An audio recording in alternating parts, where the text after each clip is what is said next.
চা বাগান যত উঁচু হয় সেই চা বাগানের চা পাতা থেকে যে চা আমরা খাই তার সুগন্ধটা কি একটু বেশি হয়, তার টেস্টটা নাকি একটু বেশি পাওয়া যায়। এবং একজন পেসারের পেস যত বেশি তিনি তত বেশি আতঙ্ক ছড়ান প্রতিপক্ষ দলে, এবং সেই আতঙ্কটা অলরেডি ছড়িয়ে গেছে জিম্বাবুয়ের শিবিরে, যদিও সেটা স্বীকার করতে রাজি না দলটার সদস্য শন উইলিয়ামস। কারণ তিনি গতকালকে প্রেস কনফারেন্সে বলেছেন যে মেশিনেও তো আমরা অনেক জোরে বল খেলি এবং দুনিয়াতে নাহিদ রানাই একমাত্র বোলার না যিনি জোরে বোলিং করেন।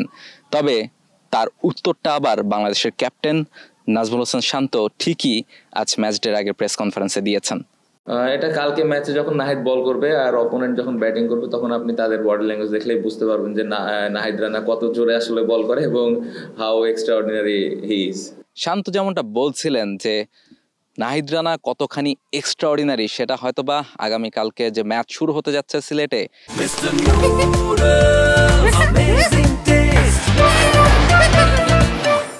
এই লাক্কাতুরা ক্রিকেট স্টেডিয়ামে সেইখানেই বোঝা যাবে, যখন জিম্বাবুয়ের বিপক্ষে নাহিদ রানা বোলিং করবেন তার পেস সামলাতে যখন হিমশিম খেতে হবে জিম্বাবুয়ের ব্যাটারদের, তখনই আসলে বোঝা যাবে নাহিদ রানা ঠিক কতখানি এক্সট্রাঅর্ডিনারি, তাকে খেলাটা আসলে কতখানি ডিফিকাল্ট। অন্তত ক্যাপ্টেন নাজমুল হোসেন শান্তর সেই বিশ্বাসটা তার পেসার নাহিদ রানার ওপরে আছে, অবশ্য থাকবেই বা না কেন। এই সিলেট ইন্টারন্যাশনাল ক্রিকেট স্টেডিয়ামে কিন্তু গত বছর অভিষেক হয়েছিল নাহিদ রানা, সেই সময় তিনি তখনও এরকম সেন্সেশন হয়ে ওঠেননি, এরকম স্পিড স্টার হয়ে ওঠেনি, যদিও তার প্রতি বিশ্বাসটা শান্তর ছিল, কেননা রাজশাহীতে অনেক আগে থেকেই শান্ত নাহিদ রানাকে চিনতেন এবং তাকে ব্যাক করেছেন। এবং শান্ত প্রেস কনফারেন্সে এটাও জানিয়েছেন যে একমাত্র জোরে বল করাটাই নাহিদ রানার কাছে তার একমাত্র চাওয়া। আমি সবসময় ওকে ডে ওয়ান থেকে, ওকে তো আমি অনেক আগে থেকে চিনি, আমার রাজশাহী ডিভিশন থেকে খেলেছে, যখন ও কিছুই খেলেনি একাডেমিতে প্র্যাকটিস করতো তখন থেকেই চিনি। সো তখন থেকে এখন পর্যন্ত ওকে একটা মেসেজই দেওয়া হয়েছে যেন ও 140+ বল করে। সো এখন পর্যন্ত ওই মেসেজটা ক্লিয়ার এবং আমি আশা করব যে আগামীকালকে যদি ওর খেলার সুযোগ আসে তাহলে ও যেন 140+ বল করে।